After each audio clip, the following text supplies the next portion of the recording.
자, 우리 지난주에 하다가 뒤에 못했었던 거 마저 볼게요. 페이지는 68이다. 자, 계속 그 사설시조 보고 있었는데 얘도 역시나 사설시조로서 이렇게 중장이 두 줄로서 되게 길지. 자, 얘를 이제 초장부터 한번 보도록 하자.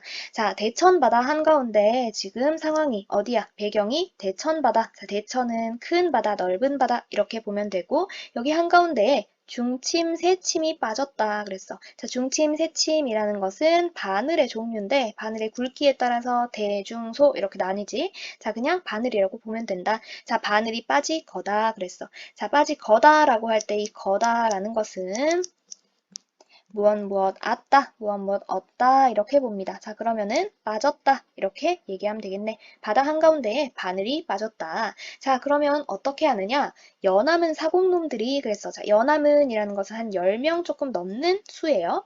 10명 조금 넘는 수의 사공놈들이 끝이 무딘 상아떼를, 자, 상아떼가 뭐냐면 이렇게 배가 바다로 나가잖아? 그럼 이렇게 육지에서 이렇게 밀어주는 힘이 필요한데 이때 밀 때 사용하는 길다란 장대를 상아대라고 합니다.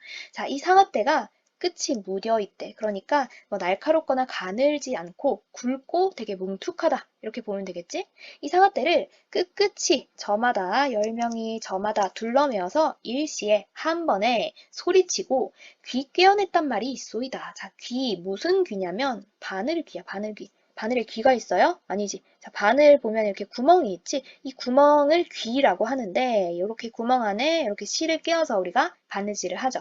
자, 이때 이 이 바늘의 귀에다가, 실을 넣는 게 아니라 실 대신 이 굵은 상아대를 꿰어가지고 넓은 바다 안에서 이 바늘들을 찾아냈단 말이 있소이다 라고 하는 거야. 말도 안 되지. 자, 이렇게 말도 안 되는 불가능한 이런 말들을 지금 왜 하느냐? 헛소리, 엉터리, 헛소문이다. 이렇게 보면 돼요. 자, 헛소문에 대한 이야기를 왜 하느냐면 그게 종장에 나타나 있습니다. 니마, 니마 그랬어. 아, 님이라는 청자, 대상이 있네. 니마, 온 몸이 온 놈이 온 말을 하여도 그랬어. 자, 온이라는 것은 우리 고유어로 숫자 100을 얘기해. 그러면 100명의 사람이 100가지의 다른 말들을 하여도 그걸 곧이곧대로 듣지 말고 님이 짐작하소서. 그러니까 가려들어라 라는 거지. 님한테 어떤 말들을 가려들을 수 있는 현명함을 요구하고 있고, 그 다음에 이렇게 헛소문에 휘둘리지 말도록 경계할 것을 당부하고 있다. 이렇게 보면 되겠네. 그치? 게다가, 뭔가 헛소문이 되게 자신의 마음에 안 드는 그런 소문이었나 봐. 그걸 봐서는 이 헛소문이, 낭자하는 이 세태를 풍자하고 있다. 이렇게 볼 수도 있겠죠? 자, 그렇다면은 이 헛소문을 얘기하는 데서 사용된 수사법을 보자면은 이런 사공놈들이 상아떼를 가지고 바늘 귀에 끼워서 넓은 바다에서 얘들을 찾아냈다라는 거 굉장히 과장됐지? 과장법을 사용하고 있고 이거 시조에서 특히 사설 시조에서 되게 많이 사용하고 있죠? 게다가 이렇게 과장을 해서 말도 안 되는 소리를 하면은 웃길 거 아니야? 해악성도 드러난다라고 볼 수 있습니다. 자, 그러면은 이제 정리를 한번 해보자. 옆에 나의 해석 공식에 화자는 지금 생략이 되어 있고 뭐 어떤 억울함을 토로하는 화자라고 볼 수도 있겠네. 자, 그러면은 얘가 지금 억울하다라는 거를 우리 조선시대 상황에 빗대어서 한번 생각해 볼까? 얘는 지금 이런 헛소문에 시달리고 있어. 그치? 아마도 자신에 대한 헛소문일 거야. 그렇다면 얘를 조선시대에다가 갖다가 얘기를 해보면은 어떤 모함에 시달리는 신하라고 볼 수 있겠죠. 그러면은 자동으로 이 님은 누구겠어? 신하의 님은 누구야? 임금이지. 임금님아 하면서 나에 대한 이런 모함에 휘둘리지 말고 가려서 들어주세요. 자신의 결백을 주장하기도 한다. 이렇게 볼 수도 있겠네요. 그쵸? 자, 그러면은 이제 처한 상황 얘는 어떻게 정리할까? 지금 상황이 어때? 바다 한가운데에 바늘이 빠진 상황이다. 이럴 거예요? 아니지. 세간에 헛소문이 떠도는 상황. 이렇게 정리해주면 되겠다. 세간에 헛소문이 떠도는 상황.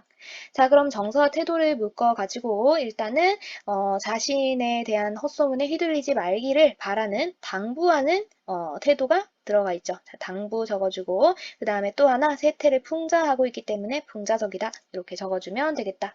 자, 그럼 주제는 이 모든 것들을 다 합쳐서 어떻게 얘기할까? 우리 모함에 빠졌다라는 거를 좀 더 유식한 말로 해보면 참소라 그래요. 참소, 모함. 참소에 대한 경계를 나타내고 있다. 이렇게 표현하면 되겠네. 자, 그 다음에 동시에 나는 결백해. 나의 결백을, 자신의 결백을 주장한다. 이렇게 보면 되겠습니다. 자, 그러면은 이 두 가지를 주제로 정리를 해주세요. 자, 근데 여기서 끝나는 게 아니야. 하나 더 볼게요. 얘랑 묶을 수 있는 작품을 두 가지 제시할 거야. 자, 두 가지 측면에서 두 작품과 묶을 수 있습니다. 첫 번째는 뭐냐면 우리가 바로 다음에 볼 작품인데 뒷장 가면은 개야미 불개야미라는 작품이 있어. 자, 이 사설시조, 같은 사설시조인데 얘랑 뭐가 똑같아서 묶었냐면은 이 마지막 종장. 예를 보면 이만 온놈이 온말을 하여도 님이 짐작하소서 이 말이 이 불개함이라는 그 시조에도 똑같이 드러나. 왜 같은 구절이 각각 다른 시조에서 여러 번 보이는 걸까 한다면은 유행했다 이렇게 보면 돼요. 근데 우리 유행했다라고 하기에는 조금 모자라. 얘를 좀 더 정리된 말로 어떻게 쓰냐면은 관습의 수용이다라는 얘기를 합니다. 자, 관습의 수용 무슨 말이냐면은 관습이란 건 어떤 습관, 유행 이런 것들을 얘기하지. 을의 그 시대에 쓰던 거, 그 문화에서는 을에 이렇게들 쓰는 말들 이런 것들을 관습이라고 하는데 이렇게 유행하던 어구들을 수용해서 받아들여서 여기서도 쓰고 저기서도 썼다. 이렇게 얘기를 합니다. 자, 그러면은 관습의 수용 측면에서는 이 작품이랑 묶을 수 있겠고요. 종장이 똑같다는 점에서. 자, 그 다음에 다른 작품이랑 하나 더 묶어본다면은 우리 고려 가요에 가면 정서에 정과정이라는 작품이 있어요. 정과정곡 혹은 정과정이라고 하는데 작가가 정서예요. 이 정서는 정서의 생애는 어땠냐면 어떤 신하로 살면서 나중에 다른 파들한테 모함을 받아서 유배를 가게 됩니다. 그렇게 귀양을 떠나면서 임금이 말해요. 지금은 상황이 좋지 않으니까 이게 정리되면 너를 다시 불러다 쓰겠다. 그러면 임금님 약속해 주십시오. 믿고 갑니다. 하고 딱 갔는데 아무리 기다려도 임금에게서 올라오라는 소식이 안 들리는 거야. 그래서 나의 결백을 님께서 언제 알아주시려나. 난 정말 결백하다. 님이요, 나의 결백을 제발 알아주고 나를 불러주세요. 이렇게, 이런 마음을 담아서 쓴 게 바로 이 정과정이에요. 그러면은, 이 얘랑 뭐가 똑같아, 이번에는? 주제의식 면에서 연결이 되네. 그러면 주제의식 면에서는 이 고려가요 정과정과 연결된다. 두 개를 묶을 수 있겠죠. 그래서, 요거 두 가지를 알아놓고 우리는 바로 여기 개야미 불개야미를 보러 갑시다. 자, 이제 한 장 넘겨서 70쪽에 개야미 불개야미라는 시조를 보자. 자, 좀 전에 말한 것과 마찬가지로 종장을 보면 완전 똑같이 생겼지. 종장뿐만 아니라 이 시는 생김새도 똑같고요. 구조도 똑같고 구성과 그 주제의식, 태도까지도 모두 똑같다고 보면 돼요. 자, 그러면 아까 시와 마찬가지로 중장에서 이상한 헛소문에 대해서 불가능한 일에 대해서 얘기할 거라는 거 알 수 있습니다. 자, 볼게요. 개미, 불개미 그랬어. 개야미는 개미야. 개미, 불개미. 자, 어떤 개미냐면은 잔등 부러진 불개미래. 잔등은 허리야, 허리. 혼자 있어도 그냥 멀쩡해도 되게 약한 존재인 개미가 허리까지 부러졌어. 장애가 있네, 그치? 장애가 있는 굉장히 약한 존재라는 거를 알 수가 있어요. 근데 이 약한 존재가 어떤 무시무시한 일을 벌이냐면 앞발에 정종 나고 뒷발에 종기까지 났네. 자, 앞발과 뒷발에 정종과 종기라는 것은 그냥 피부병의 일종, 피부병의 종류들이라고 보면 돼. 그러면은 장애가 있는 데다가 이 피부병까지 가지고 있구나. 이런 불개미가 자, 어떤 얘기를 하냐면은 광릉 샘제 그랬어. 자, 광릉은 그냥 지명이에요. 어떤 광릉에 있는 샘제라는 것은 고개를 넘어들어 그랬어. 고개를 넘어가서 가람의 허리를 가름으로 축혀들고 그랬어. 자, 가람이라는 것은 여기서 호랑이, 범을 얘기해요. 범의 허리를 물어서 가르물어라는 것은 가로로 물어가지고 축혀들고 이렇게 해석을 하면 되겠다. 자, 이렇게 지금 약한 개미, 작은 개미가 마치 무려 이 호랑이의 허리를 가로로 물어서 이걸 축혀 들었대. 그러고 나서 어떻게 했냐면 북쪽 바다지, 바다를 건넌단 말이 이셔이다. 니마 그랬네. 여기서도 역시 중장에서 과장이 심하게 드러나네. 아까보다 더 심해요. 역시나 비현실적인 이야기를 하고 있다. 그러면 얘가 역시 또 헛소문이다 라는 거 알 수 있겠고, 과장했으니까 비현실적인 얘기했으니까 여기서도 똑같이 해학성이 드러납니다. 그쵸? 자, 그러고 나서 똑같이 이 온놈이 온말을 해도 님이 짐작하소서라고 하면서 같은 종장이 드러나죠. 아, 모함에 이간질에 속지 말라. 경계하라. 이런 얘기를 하고 있네. 자, 그러면 얘도 간단하게 끝났어요. 아까 뭐 화자나 처한 상황, 정서, 태도, 주제, 아까 전에 시랑 완전히 똑같이 그냥 적어주면 되겠습니다. 자, 그럼 앞으로 다시 돌아가서 그 다음 작품 볼게요. 자, 그러면 다시 앞장으로 돌아가서 68쪽에 남은 시조를 보겠습니다. 개를 연하문이나 기르되 그랬어. 개에 기르는 이야기인데 연하문이라는 거 아까 어떤 숫자랬어? 10개 조금 넘는 숫자랬지? 10 몇 마리를 기르는데 요 개같이 얄미우랴 그랬어. 아, 요 개에 대해서 얘기를 하려 하는데 얘가 지금 얄미운 짓을 하나 봐. 그 다음에 뭐뭐 하랴 했으니까 서리법이 사용되죠? 자신이 이 개를 얄미워한다는 것을 강조하기 위해서 오히려 의문형을 사용해서 얘기를 했어요. 자, 그 다음에 이 중장에서 어떤 식으로 얄미운지 길게 얘기를 합니다. 미운님 오면은 꼬리를 회회 치며 띠락 날이 띠락 반겨서 내닫고 자 그러니까 이 미운님이 왔을 때는 꼬리 막 치면서 막 뛰어서 올랐다가 뛰어 내려갔다가 반겨서 막 뛰어가고 이런 거야. 자 그래서 지금 보면은 회회라든지 띠락 내리띠락이라든지 하면서 어떤 이 개의 행동을 표현해주는 의태어를 사용하고 있죠. 그죠? 여기 두 군데에서 그 다음에 고운님이 오면은 반대로 고운님이 오면은 뒷발을 버둥버둥 무르락 나으락 그 다음에 캉캉 짖어서 돌아가게 한다. 자 그러면 미운님은 반기고 고운님은 내쫓는다. 이런 얘기네. 여기서도 지금 버둥버둥 무르락 나르락 하면서 의태어를 사용하고 있고 캉캉이란 것은 지금 짖는 소리이기 때문에 의성어. 그러면 의태어 의성어 합치면 뭐지? 음성 상징어를 사용한다. 이런 선택지 나올 수 있겠죠. 자, 음성 상징어를 사용하면은 어떤 효과가 있어? 되게 생동감 있다. 현장감 있다.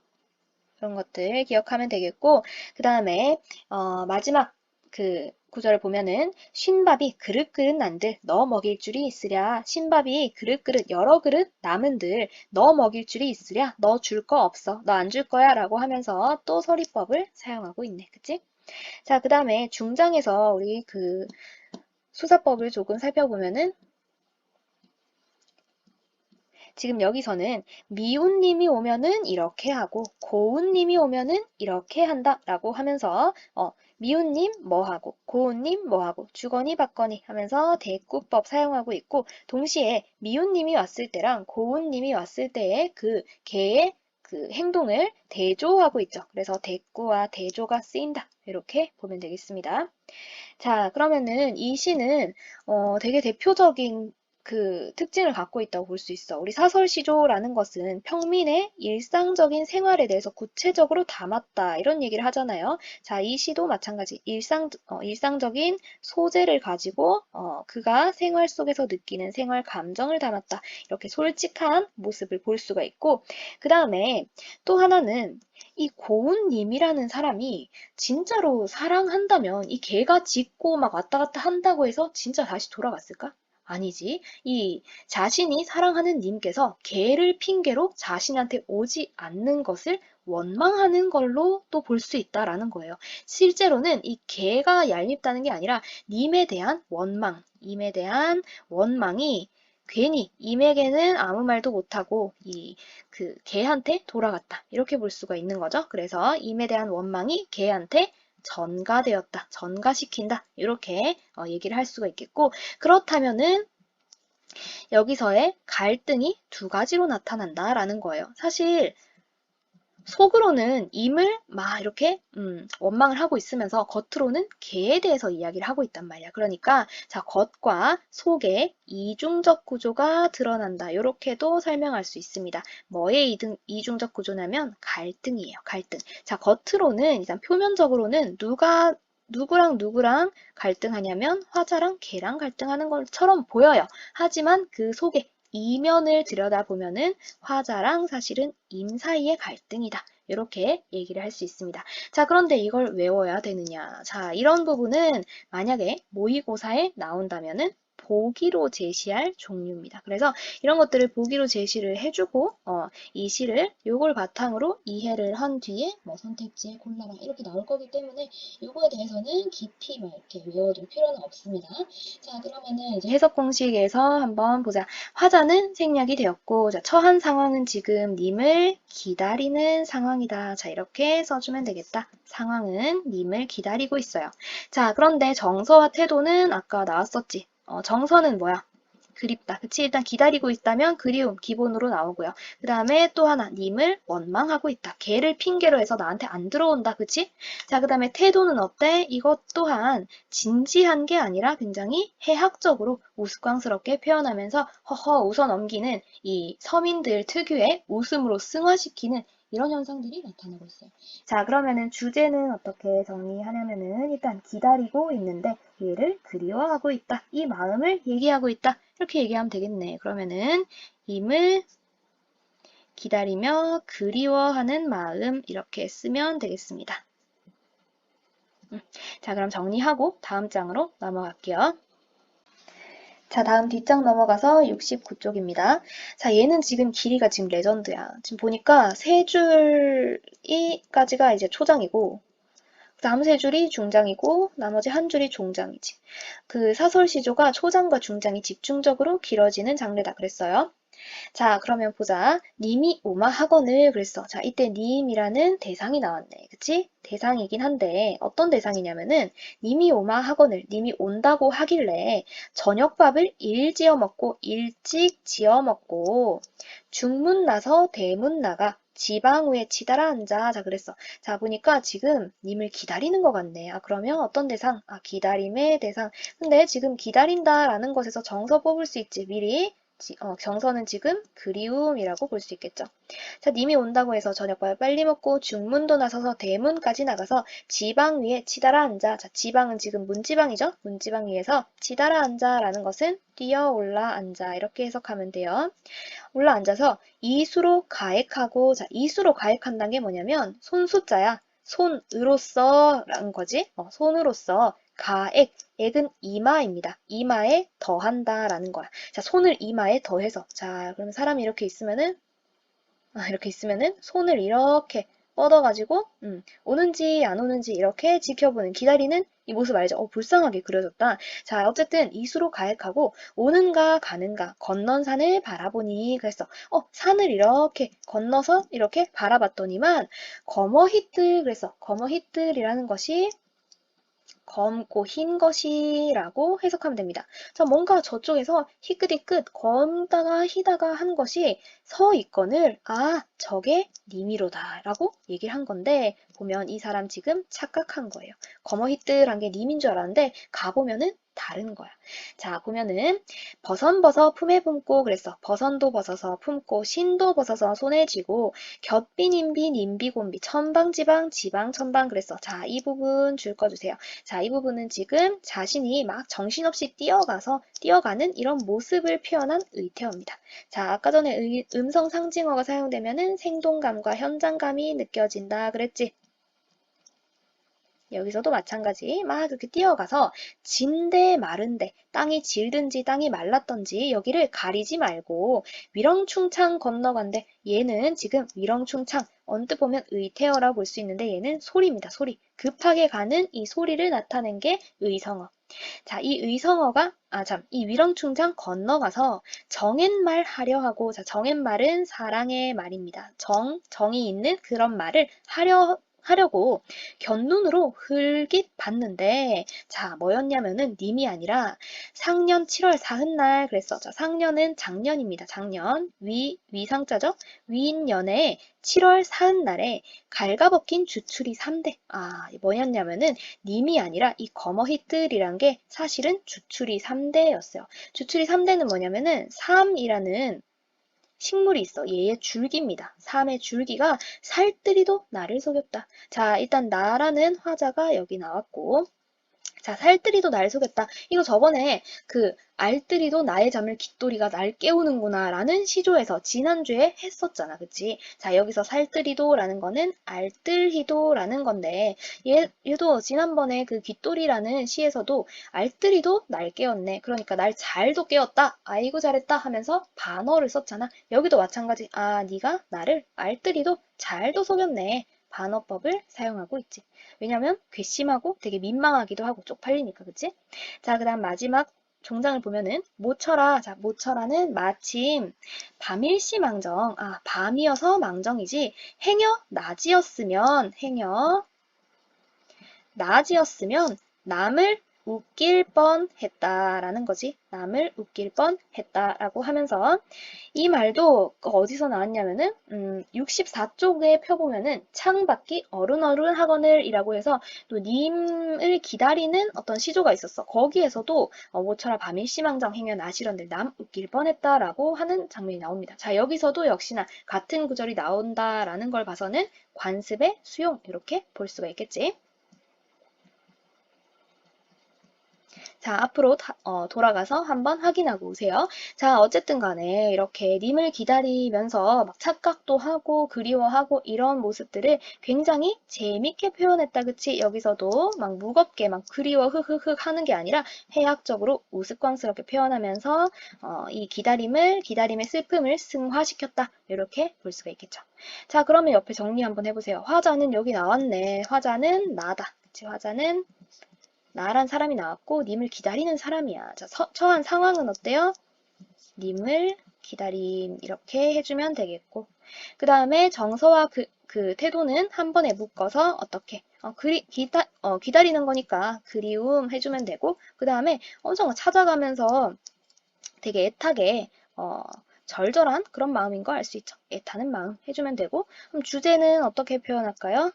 이거 합쳐서 하면 되겠네. 님을 기다리는 그리움, 님을 기다리는 애타는 마음 이렇게 합쳐서 적어주면 되겠습니다. 자, 그 다음에 바로 밑으로 내려가서 이제 이게 마지막 그 작품이에요. 뒷장에 있는 것들은 우리 안 할 거야. 긴 이업신고 이거 안 할 거고 개함이 불개함이 했고 뒤에 마지막에 발가벗은 아이들이 요것도 안 할 거예요. 자, 그래서 이제 어이 못 오던가 요거를 마지막으로 볼게. 자, 얘도 역시 기다리고 있어. 어이 못 오던가 무슨 일로 못 오던가 그랬어. 아, 그러면 지금 님을 기다리고 있네. 그치? 누군가와 이별한 상황에서 기다리면서 정서는 어떻겠어? 당연히 그리움이겠다. 세 가지 벌써 체크를 했네. 자, 그 다음에 어찌해서 못 오던가, 먼 일로 못 오던가 하면서 질문의 형식을 사용하고 있습니다. 자, 그 다음에 중장이 되게 길어. 이만큼 4줄이나 되는데, 자, 여기서 중요한 수사법이 나와요. 보세요. 너 오는 길에 무쇠 성을 쌓고, 자, 네 오는 길이 굉장히 거칠어서 험해서 못 오는 거니? 라고 하면서 이렇게 여러 가지 상상을 해봅니다. 무쇠 성을 쌓고요. 무쇠로 된 성을 쌓고, 그 다음에 성 안에 담을 쌓고요. 그 다음에 담 안에 집을 짓고요. 집 안에 두지라는 것은 뒤주 알지? 그 박스 상자 같은 건데 그 사도세자를 가둬 죽인 곳이죠. 이 뒤주 놓고 그 다음에 이 뒤주 안에 괴라는 얘도 상자야. 상자를 짜놓고 그 안에 너를 필자형으로 결박하여 넣고 자, 그러니까 지금 봐봐. 무쇠 성을 이렇게 성이에요. 성을 이렇게 쌓고 이 성 안에 또 담을 이렇게 쌓아놓고 그 다음에 담 안에 또 집을 지어놓고 집 안에 뒤주를 놓고 그 뒤주 안에 괴를 짜가지고 그 안에 너를 결박해서 넣어서 이게 오는 길이 험해가지고 나한테 못 오는 거니? 이렇게 물어보고 있는 거죠. 자, 그 다음에 상자 안에 넣고 나서 그냥 닫아두는 것도 아니고 쌍배목 외걸세, 금거북 자물쇠로 슈기슈기. 자, 여기 외걸세나 자물쇠 그냥 똑같은 걸로 보면 돼요. 자, 슈기슈기는 깊이 잠가 있더냐 내 어이글이 아니오더냐 그랬어. 자, 이것만 봐도 지금 원망하고 있다는 거 좀 느껴지지. 실제로 이렇진 않을 거란 말이야. 그런데 네가 이래서 결국 안 오는 거니? 라고 하면서 좀 원망의 그런 그 정서가 조금 보입니다. 그쵸? 자, 그 다음에 여기서 되게 중요한 기법이 하나 나오는데요. 내가 여기다 다 동그라미 쳤어. 왜 동그라미 쳤냐면 일단 나열하고 있지. 열거하고 있잖아. 열거법이 사용됩니다. 자, 우리 사설시조에서 되게 길어지는 것들 중에 길게 만들기 위해서 이 열거법과 나열법 많이 사용한다 그랬지. 이거 많이 사용하면 어떤 효과 있다 그랬죠? 두 가지 얘기했죠. 운율, 그 다음에 해학 두 가지가 드러난다. 기억나죠? 기억해야 돼요. 자, 어쨌든 열거를 사용하고 있고요. 그 다음에 또 하나는 그냥 평범한 열거가 아니야. 보세요. 꼬리에 꼬리를 물고 있다. 성을 쌓고 성 안에 담 쌓고 담 안에 집 짓고 집 안에 두지 놓고 두지 안에 개를 짜고 자 이렇게 앞말을 꼬리를 물어가면서 얘기를 하고 있어요. 열거를 하고 있죠. 자, 이런 것들 우리 옛날에 어릴 때 배웠던 동요에서 많이 나왔잖아. 원숭이 엉덩이는 빨개, 빨가면 사과, 사과는 맛있어 하면서 이렇게 꼬리에 꼬리를 물고 계속 열거법을 사용합니다. 자, 이런 방법을 뭐라 하냐면 연쇄법이다 라고 해요. 자, 이거 기억해 두세요. 자, 연쇄법의 대표적인 작품입니다. 연쇄법이 사용된다. 꼬리에 꼬리를 물면서 열거한다. 그치? 자, 그 다음에 그냥 일반적인 그 원숭이 엉덩이 빨갛다 라는 그런 일반적인 사실 가지고 열거를 한 게 아니라 굉장히 과장하고 있지? 아, 과장법도 사용되구나. 이렇게 세 가지 알아두면 되겠습니다. 자, 그 다음에 종장을 볼게요. 자, 종장에 가면은 한 해도 12달이요. 아, 1년도 지금 12달이나 되고 한 달이 30날이나 되네. 그런데도 불구하고 나한테 와볼 하루가 없습니까? 라고 하는 거야. 아, 불쌍해, 그치? 자, 일단 나라는 화자가 등장을 했고 그게 없으랴 해서 없는 거 알고 있어. 그런데 이걸 원망의 느낌을 강조하기 위해서 서리법을 사용하고 있다. 여기서도 역시나 원망의 그런 낌새가 좀 드러나죠? 자, 그러면은 정리를 한번 해보자. 화자는 나겠고, 그 다음에 상황은 역시나 임을 기다리고 있다. 임을 기다림, 이별의 상황 하면 되겠습니다. 그 다음에 정서랑 태도는 임을 기다리니까 일단 그리워할 거고요. 그 다음에 계속 나왔던 이 원망의 정서 있었죠. 자, 그런데 지금 또 하나가 그렇다고 해도 그걸 진지하게 막 흑흑흑 울고 넘어져 있는 게 아니라 굉장히 재치 있고 재밌게 표현한단 말이야. 그래서 해학적이기도 하다라는 거까지 잡아주면 되겠죠. 자, 그러면은 주제는 어떻게 해요? 님을 기다리는데 오지 않아. 그래서 오지 않는 님에 대한 원망과 그리움 이렇게 정리를 하면 되겠다. 자, 그러면은 오늘 여기까지 할게요.